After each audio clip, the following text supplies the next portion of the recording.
Klara the Beautiful.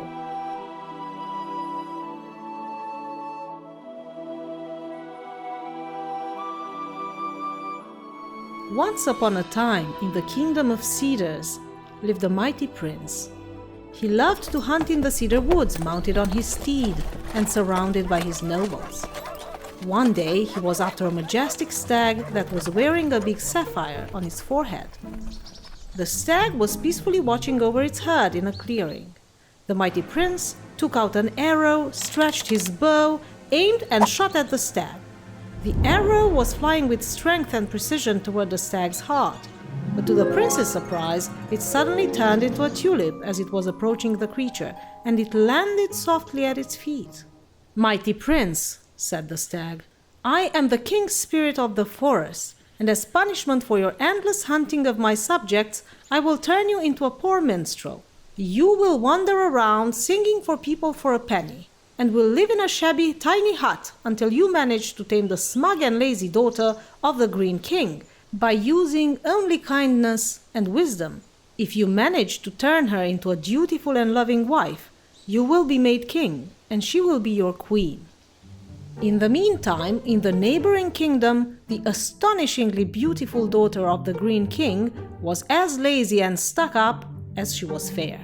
She was growing more beautiful, but also more smug and idle by the day. She was ignorant to virtue and madly in love with her own image, reflected in the crystal mirrors of the palace. Princess Klara was spending countless hours pampering and admiring herself in the palace mirrors. The day the princess turned 18 years old, princes from all over the world arrived at the palace to ask for her hand in marriage. Everybody gathered in the lavishly decorated large throne room in front of the king and his daughter. One by one, the suitors would step in front of the Princess Klara, offering chests filled with gems and jewelry, asking for her hand and hoping they would be the chosen one. She was offending each candidate with disdain, calling them ugly, grotesque, or hideous. "How dare you ask for my hand, you poor souls? Kingdoms and riches can't buy it, let alone valor or pure hearts. Take your wisdom and good wishes and leave, as none of you is worthy of my dazzling beauty." Don't mock the virtues of these noble princes, my child. With this attitude, you're poorer and uglier than a lump of coal. "What are you talking about, father? I am the jewel of the kingdom. I deserve much better. I deserve everything." My child, only when you clear your heart of arrogance will you be happy. And as punishment for insulting all of our guests, I've decided to give your hand in marriage to the first traveler that will stop at the palace gates when the moon rises tonight. A few hours later, a minstrel was singing his song under the palace windows just as the night was setting in. "Who dares disturb the castle's peace?" asked the princess, sticking her head out the window. "Oh, dazzling beauty, allow me to sing a song for you," and the minstrel started singing a ballad. "Guards, bring the young man into the throne room," said the king. "As I promised, I will give him the princess's hand in marriage." "No, he's a beggar covered in rags! Guards, I order you to send him away right now!" "What's your name, young minstrel?" asked the king. "Lucas, your royal highness." "Lucas, my daughter is your wife now. She will be in your charge from now on." "I am most grateful, your majesty. I shall strive to make her happy and be worthy of such a beauty." In tears, Klara packed a few dresses and had no other choice but to follow her husband to his shabby hut in a small village. She was shocked at the poverty of her new home. It was furnished with only a bed, 2 chairs, a table, and a shelf with some clay cups and dishes. "Make yourself at home, my darling. I'll go fetch some brushwood to light a fire." "It's so dusty here," whimpered Klara. "It's true. The hut needs a woman's touch." "I don't like it. It's ugly." "You will make it pretty. It's your home now. It already looks nicer just by having you inside it." And Lucas went out the door whistling a happy tune. He was feeling lucky to have such a beautiful wife.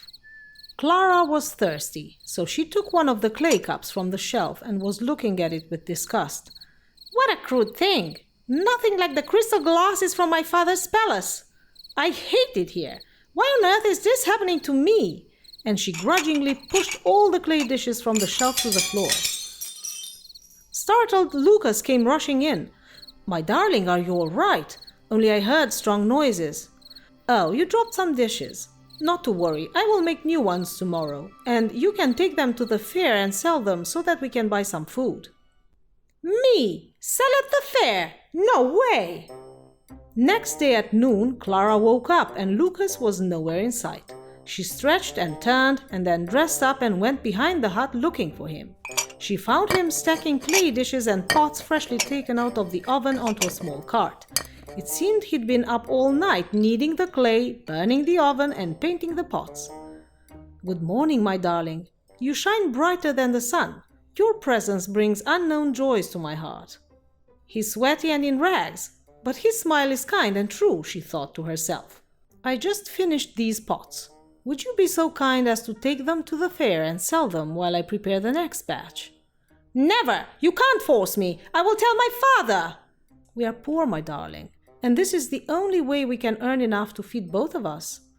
"Oh, all right! I protest, but I'll go." Klara drove the little cart to the village fair. She found a spot near a fruit vendor, and with a sour and disgusted face, started measuring passers-by while waiting for customers. The fair was bustling with noise and movement. Vendors were advertising their merchandise loudly. Buyers were moving from stand to stand, but nobody was stopping in front of Klara's cart. Hours passed by and Klara's stomach started rumbling with hunger. "If I don't sell anything again, today we'll go to bed hungry like usual." Pots. Come and buy pots. Pots for sale. Nice pots for sale. Pots with beautiful painted flowers. Come buy nice clay pots. Nice pots for sale. Nice beautiful flowery pots for sale. How much for this one with daisies? 5 pennies. Oh, very nice. I want 2 with violets, please. I like the ones with the red flowers. Coming right up. All of a sudden, Klara discovered the joy of being useful. She felt happy and turned all smiles and kindness toward the people in the market. She sold all her merchandise in less than an hour and hurried back home with some meat and groceries to cook for her husband.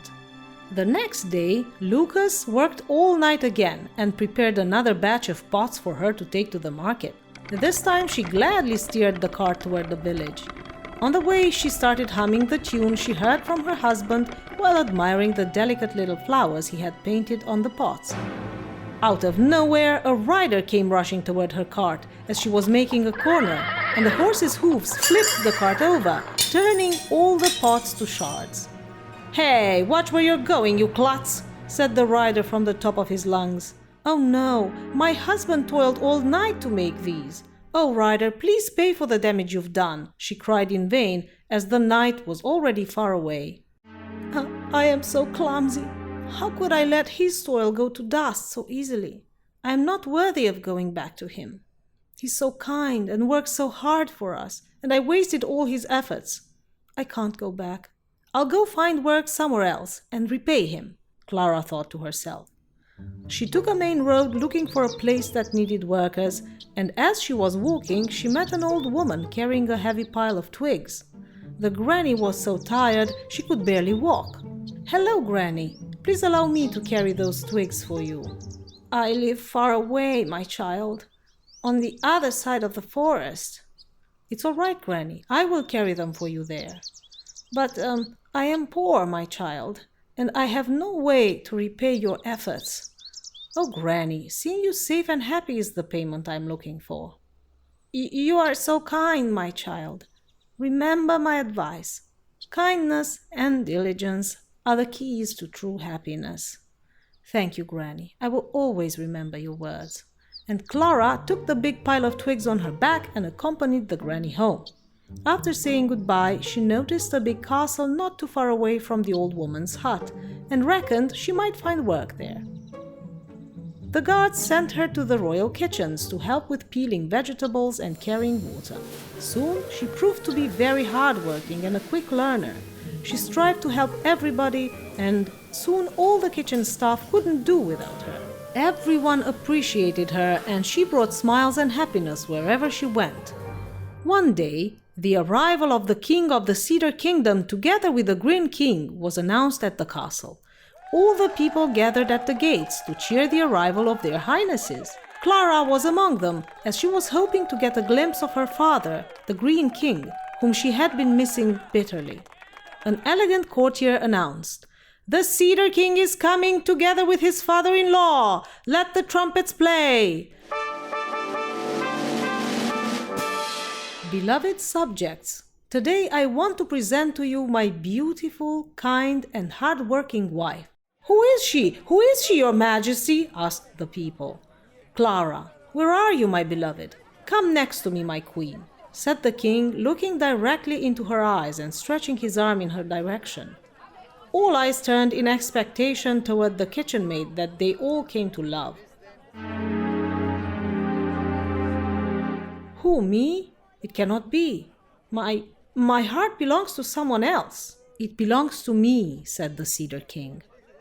"Oh no, your majesty, it belongs to a kind and poor potter. He loves singing, spinning the potter's wheel, and painting beautiful flowers on ceramics. And he taught me to cherish those things as well. I am that man, my darling." "It cannot be, your majesty. You are the king of this land. I am the minstrel that sang a ballad for you at the gates of your father's palace. I am the rider that knocked your cart with clay pots. It was you! I am the old woman you helped carry the big pile of twigs. I am your husband, the potter, and I also am the king of the Cedar Realm. I don't deserve to be your wife.